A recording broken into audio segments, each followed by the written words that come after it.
পুরান ঢাকার মিটফোর্ড হাসপাতালের সামনে প্রকাশ্যে ভাঙারি ব্যবসায়ী লালচাঁদ ওরফে সোহাগকে পিটিয়ে ও পাথর দিয়ে নৃশংস হত্যার ঘটনায় বিএনপির অঙ্গ সংগঠনে তীব্র প্রতিক্রিয়া সৃষ্টি হয়েছে।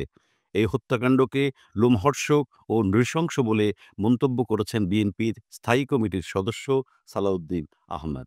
তিনি প্রথম আলোকে দেওয়া এক প্রতিক্রিয়ায় বলেন, কোনো দুষ্কৃতিকারীর অপরাধের দায় দল নেবে না। আমি আইনশৃঙ্খলা রক্ষাকারী বাহিনীকে এ ঘটনার সঙ্গে জড়িত অপরাধীদের অবিলম্বে গ্রেফতার করে সুষ্ঠু তদন্তের মাধ্যমে দৃষ্টান্তমূলক সাজা নিশ্চিত করার আহ্বান জানাচ্ছি।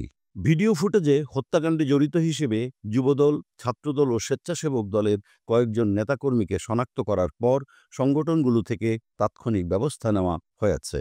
শুক্রবার সন্ধ্যায় পৃথক বিবৃতিতে ৩টি সংগঠন থেকে ৪ জনকে আজীবনের জন্য বহিষ্কার করার ঘোষণা দেওয়া হয়।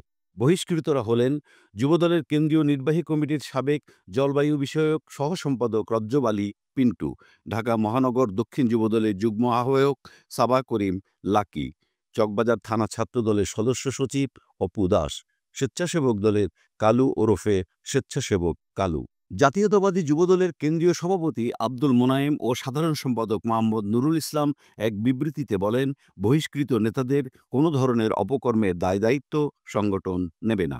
সব পর্যায়ের নেতাকর্মীদের সঙ্গে তাদের কোনো সাংগঠনিক সম্পর্ক না রাখার নির্দেশ দেওয়া হয়েছে।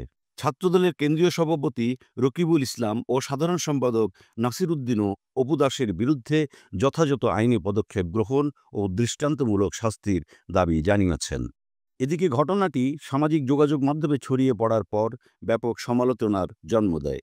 অনেকে ঘটনাটিকে আওয়ামী লীগের শাসনামলের রাজনৈতিক সহিংসতার উদাহরণের সঙ্গে তুলনা করে বিএনপিকে তীব্র সমালোচনায় মুখর করেছেন। ঘটনার বিষয়ে গভীর উদ্বেগ প্রকাশ করেছেন বিএনপির মহাসচিব মির্জা ফখরুল ইসলাম আলমগীর। তিনি বলেন, এই ঘটনার সঙ্গে জড়িতদের কঠোর শাস্তি নিশ্চিত করা না হলে বিচারহীনতার সংস্কৃতি সমাজকে আরও অন্ধকারে ঠেলে দেবে। প্রসঙ্গত, গত বুধবার সন্ধ্যা ৬টায় মিটফোর্ড হাসপাতালের সামনে জনসমক্ষে ব্যবসায়ী সোহাগকে পিটিয়ে ও পাথর দিয়ে মাথা ও বুক থেতলে হত্যা করা হয়। হত্যাকাণ্ডের ভিডিও সামাজিক যোগাযোগ মাধ্যমে ভাইরাল হয়ে যায়, যা দেশের রাজনীতিতে ন্যক্কারজনক এক অধ্যায় হিসেবে বিবেচিত হচ্ছে।